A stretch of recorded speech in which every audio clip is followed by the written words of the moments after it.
এক নজরে দেখে নেই ইরান ইসরায়েল সংঘাতে গত 7 দিনে কোথায় কি ঘটেছে। ইরান ও ইসরায়েলের মধ্যকার সংঘাত এক সপ্তাহ অতিক্রম করেছে। 13 জুন শুক্রবার ভোর রাতে ইসরায়েল ইরানের গুরুত্বপূর্ণ পারমাণবিক স্থাপন সহ বিভিন্ন স্থানে বিমান ও ক্ষেপণাস্ত্র হামলা চালালে এ সংঘাতের সূত্রপাত হয়। এরপর থেকে প্রতিদিনই হামলা, পাল্টা জবাব ও হুমকি চলছে। 13 জুন ভোর রাতে ইরানের 8 শহরে কয়েকশো বিমান হামলা চালায় ইসরায়েল। হামলায় ইরানের সেনাপ্রধান ও ইসলামিক রেভলিউশনারি গার্ডের প্রধানসহ অন্তত 20 জন সামরিক কমান্ডার নিহত হন। ইরানের প্রধান ইউরেনিয়াম সমৃদ্ধকরণ কেন্দ্র নাতানজ, তাবরিজ শহরের পারমাণবিক গবেষণা কেন্দ্র ও দুটি সামরিক ঘাঁটি ইস্পাহান, আরাক ও কেরমানশাহ শহরে ভূগর্ভস্থ একটি ক্ষেপণাস্ত্র মজুত কেন্দ্রে হামলার খবর পাওয়া যায়। এএফপির প্রতিবেদনে বলা হয়, ইসরায়েলি হামলার জবাবে সকালে দেশটিতে ড্রোন হামলা চালায় ইরান। ইসরায়েলি সেনাবাহিনীর দাবি, ইরান 100টি ড্রোন পাঠালেও সবকটি ভূপাতিত করা হয়।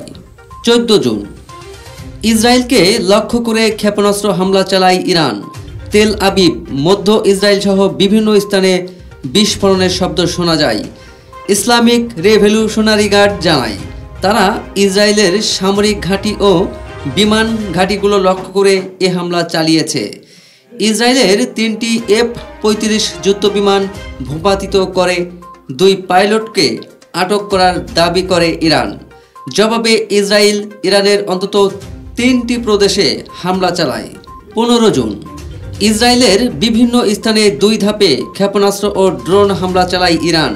এর মধ্যে একটি হামলা ইসরায়েলের বন্দর নগরী হাইফায় আঘাত হানে। এ ঘটনায় অন্তত 15 জন আহত হন। ইসরায়েলের বাত ইয়াম শহরে ব্যাপক ক্ষয়ক্ষতি হয়। ইরানের হামলায় কয়েক ডজন ভবন বিধ্বস্ত হয়। জবাবে তেহরান সহ ইরানের বিভিন্ন শহরে ব্যাপক ক্ষেপণাস্ত্র হামলা চালায় ইসরায়েল। তেহরানে পররাষ্ট্র মন্ত্রণালয়ের ভবন, ইস্পাহানে প্রতিরক্ষা মন্ত্রণালয়ের সামরিক ঘাঁটি ও মাশহাদ বিমানবন্দরে একটি বিমানে আঘাত হানে ইসরায়েলি ক্ষেপণাস্ত্র। ইসরায়েলি হামলায় ইরানের রেভলিউশনারি গার্ড কোরের IRGC গোয়েন্দা শাখার প্রধান ও 2 জেনারেল নিহত হন। পাল্টাপাল্টি হামলার মধ্যে ইরানের সর্বোচ্চ নেতা আয়াতুল্লাহ আলী খামেনির ওপর হামলার হুমকি দেয় ইসরায়েল। 16 জুন তেহরানে একাধিক বিস্ফোরণের শব্দ শোনা যায়। শহরের পশ্চিমে একটি সামরিক ঘাঁটিতে আঘাত হানে ইসরায়েল।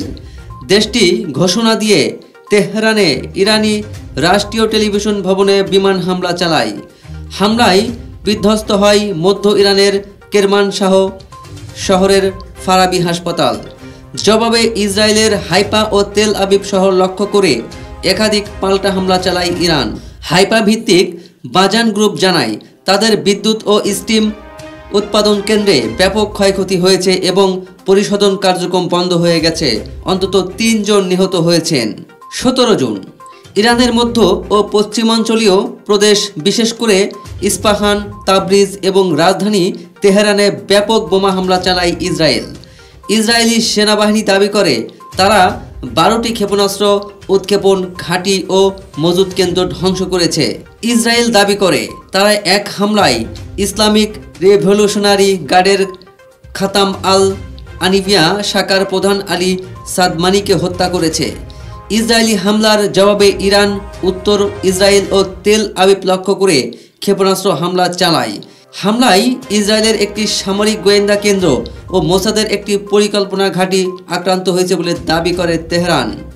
এদিকে ইরান ইসরায়েল সংঘাতের মধ্যে এদিন G7 সম্মেলন থেকে আগেভাগে চলে আসেন মার্কিন প্রেসিডেন্ট ডোনাল্ড ট্রাম্প। নিজের সামরিক যোগাযোগ মাধ্যম ট্রুথ সোশ্যালে ট্রাম্প বলেন, আমরা এখন ইরানের আকাশ পুরোপুরি নিয়ন্ত্রণে রেখেছি। ইরানের সর্বোচ্চ নেতা আয়াতুল্লাহ আলী খামেনিকে হত্যা করা হতে পারে বলেও ইঙ্গিত দেন তিনি।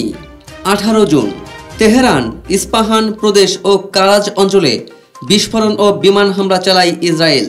দেশটি দাবি করেছে, তারা অস্ত্রাগার ও 2টি সেন্ট্রিফিউজ তৈরির কারখানা সহ 40টি লক্ষ্যবস্তু সফলভাবে ধ্বংস করেছে।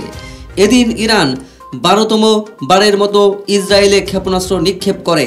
ইসলামিক রিভলিউশনারি গার্ড জানায়, দূরপাল্লার সেজ্জিল ক্ষেপণাস্ত্র ব্যবহার করে হামলা চালানো হয়েছে। লক্ষ্য ছিল দখলকৃত গোলান মালভূমি ও দক্ষিণ ইসরায়েলে আঘাত হানা। তেল আবিব ও এর পূর্বাংশে বিস্ফোরণের খবর পাওয়া যায়। ইরানে সাময়িকভাবে ইন্টারনেট সেবা সীমিত করা হয়েছে বলে জানায় দেশটির তথ্য প্রযুক্তি মন্ত্রণালয়। তবে সাইবার নিরাপত্তা ও ইন্টারনেট বিষয়ক আন্তর্জাতিক সংস্থা নেটব্লকস জানায়, ইরানে প্রায় পুরোপুরিভাবে ইন্টারনেট বন্ধ করে দেওয়া হয়েছে। আয়াতুল্লাহ আলী খামেনি প্রথমবারের মতো টেলিভিশনে ভাষণ দিয়ে বলেন, যুক্তরাষ্ট্র যদি সরাসরি এ সংঘাতে জড়ায় তবে এর পরিণতি হবে ভয়াবহ। মার্কিন প্রেসিডেন্ট ডোনাল্ড ট্রাম্প হোয়াইট হাউসে সাংবাদিকদের বলেন, আমি ইরানকে হামলা করতেও পারি, নাও করতে পারি।